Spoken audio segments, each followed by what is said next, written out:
Did you know that you can have a house worth 400,000 or 500,000 all paid for and still be broke?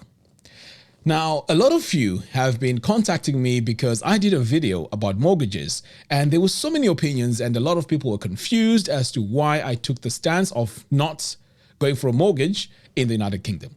So what I'm going to discuss here are my opinions and purely my opinions. However, I'm okay to discuss in the comments box below. So you can have also your points and so on, but it has to be in a very nice and productive manner.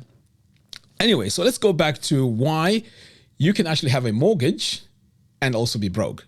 So here's the thing.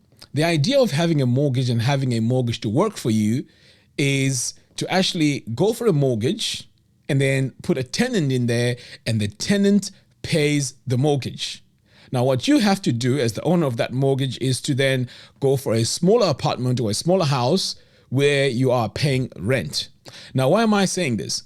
The reason why I'm saying this is because if your goal is to have someone else pay for your mortgage, then they have to live in that house.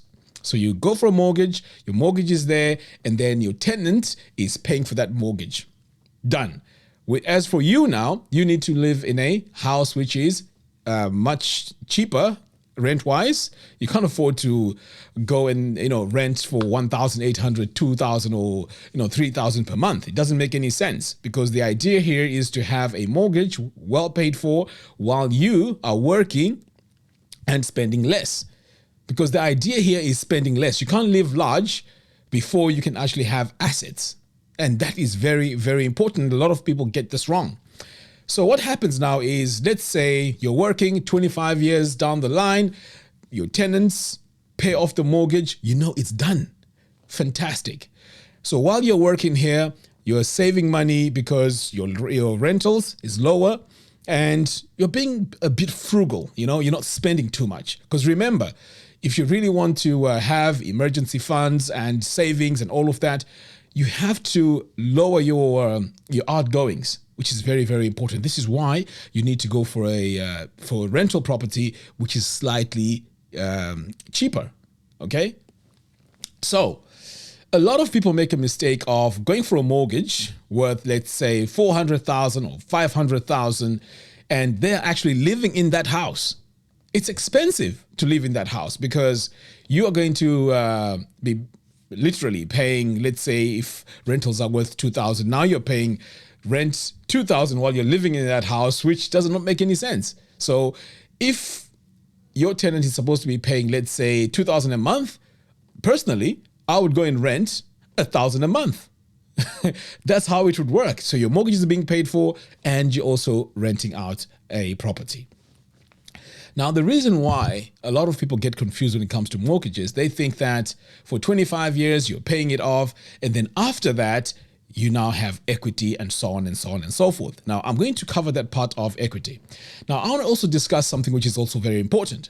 When it comes to these mortgages, the value increases based on the location of where this house you've bought is. Now, I used to live in an area called Helzowen in the West Midlands. It's a little town, very nice, but mostly the population is the older people. Now, this little town does not have a train station.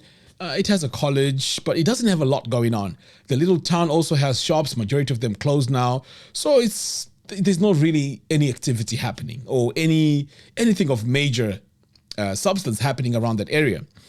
My landlord,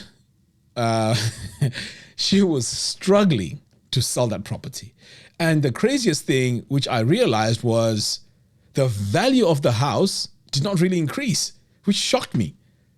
So 10 years in, she was trying to sell the house and she couldn't. She just couldn't because no one wanted it because that town is very quiet. There's nothing going on in there. If you really want anything, exciting going on, you have to either go to Starbridge, Maryhill, or you go to Birmingham. So as you can imagine, the way to go there as well is by bus. There's no trains. And pretty much that's the only way. And this is not very exciting. There's no university there. So it's not a town that is going to attract a lot of people to want to buy properties. And definitely, if you were to buy your property in an area like that, although the area is nice, it's clean, it's safe, the properties are not going to really gain a lot of value.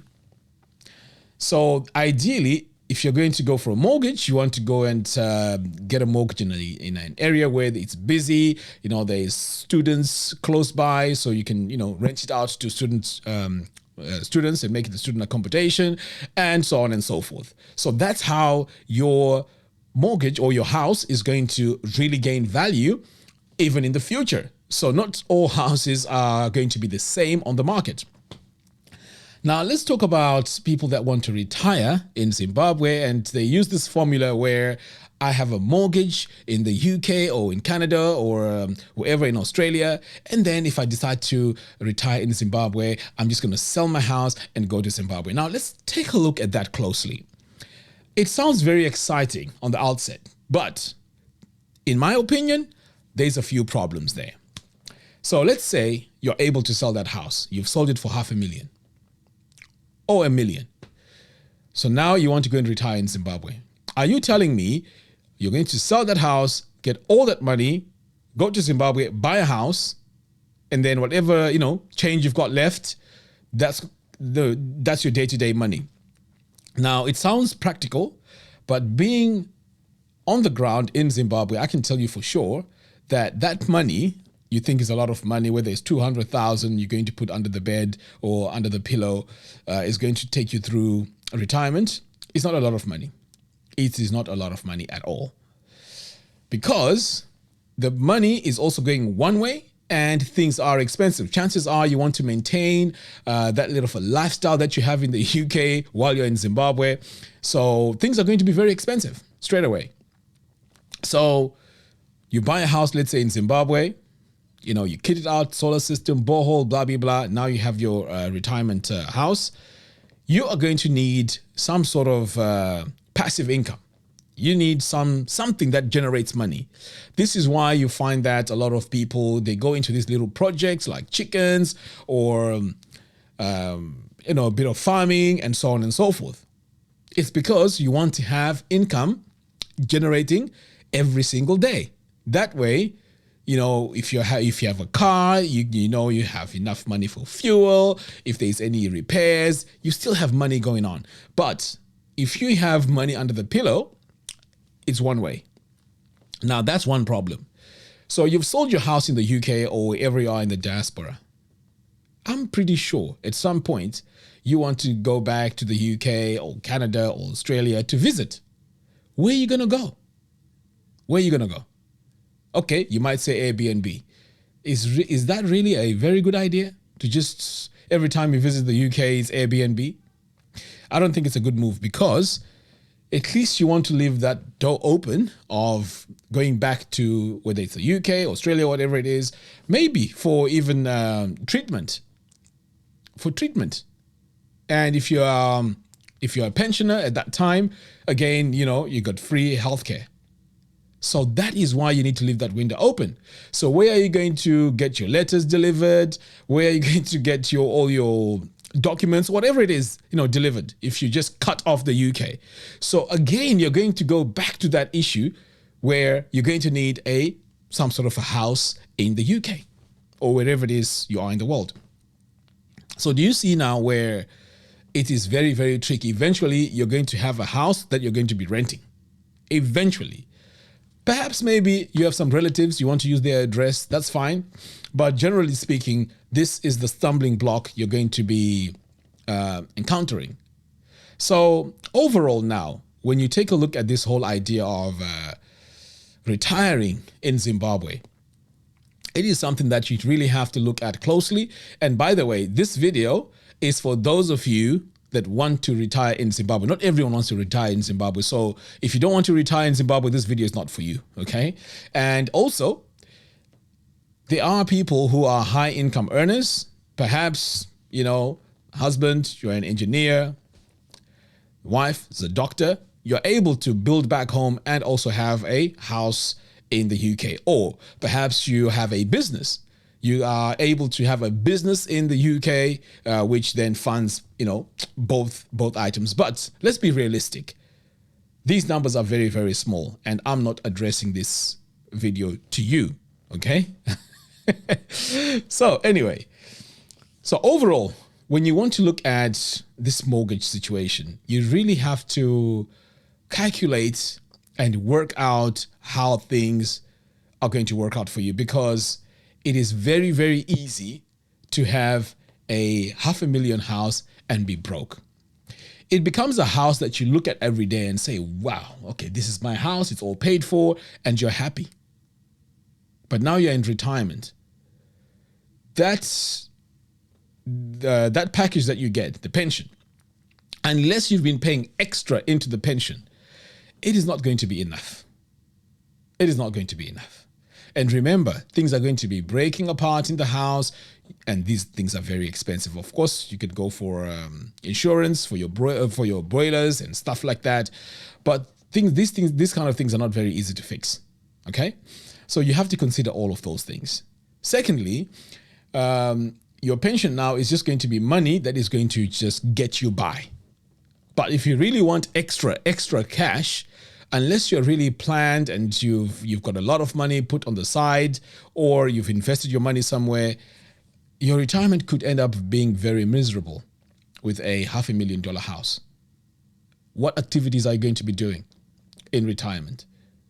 Those are the sort of things you need to think about, because I mean, I see a lot of people now in retirement and they're just miserable. You know, they just wake up, nothing really to do. The environment is just not very exciting. So these are the sort of things you need to be thinking about as well before you decide to go for a mortgage. Now, the option I took was rented house in the UK. All the money that I have, I make sure I have a house in Zimbabwe. And then, as we speak, and I'm sure if you've watched my channel, I am trying to work on something that generates money on the side. Whether it's chickens or whether it's fruit trees, whatever it is, I'm thinking of something that really is going to work for me while I'm in retirement. I've had a taster of it and it's very, very exciting, trust me, with the chickens, the broilers. So there are times where in a day you could sell, 10, 20 chickens, and that is just money, just coming in. It is very, very exciting. And your house, you have no rent, electricity is all covered because you've got your solar. So you don't have to worry about the load shedding. And you also have a borehole, your clean water supply. When it comes to cooking, the gas is very, very cheap. I mean, I'm sure some of you in the video, some of you in Zimbabwe watching this video, or some of you that have gone back to Zimbabwe can agree with me that gas is very, very cheap in Zimbabwe. So you'll find that your retirement becomes very, very solid. Very, very solid. You don't even need to worry. In fact, you'll be so happy that, life is just different because there's literally very little bills. There's no council tax. Whereas in the UK, even while you're in retirement, you still have to take care of your council tax. You still have to take care of the expensive bills, plus inflation, because inflation goes up every single year. But if you are in Zimbabwe, you can grow your own vegetables and you can really lower your outgoings a lot. So these are the sort of things that you may want to look at when it comes to retiring in Zimbabwe. These things are very, very important, and you really have to think about it, because retiring in Zimbabwe is not one of those things you can say, I'm just going to go back and just live there. No, you have to be planned. You have to plan, because the lifestyle there, you'll be shocked that the lifestyle can be very, very high, especially if you're someone that really wants, nice, classy things there. Those type of things are very, very, very expensive, and you'll be shocked that you won't be able to afford it. Yesterday on the live show, I mentioned that there was one caller that was saying, I have a house in Canada, and if I wanted to retire in Zimbabwe, I'll just rent.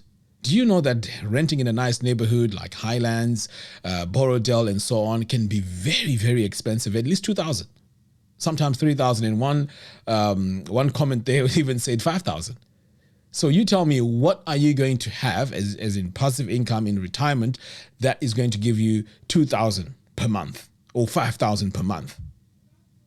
You'll find that it's going to be very difficult. And also, if you don't plan for your retirement, or at least work towards that thing that's going to give you a passive income, the challenge you're going to get is you are now going to start learning in retirement, and that'll be too late. Look at my situation. I am making all the mistakes now. I'm trying to do the chickens, I'm failing, and it's all over the place because I'm not a farmer. And I know a lot of people saying, oh, you've failed Ruwa, organic, and so on. I'm not too bothered about that because it's a learning curve. My background is not in farming at all. It's just a passion. So all the mistakes that I've done, it's a learning curve. And I'm very happy with that. Of course, I've lost a lot of money, but, it's life. I'm learning. But I am sure at some point I'm going to nail it.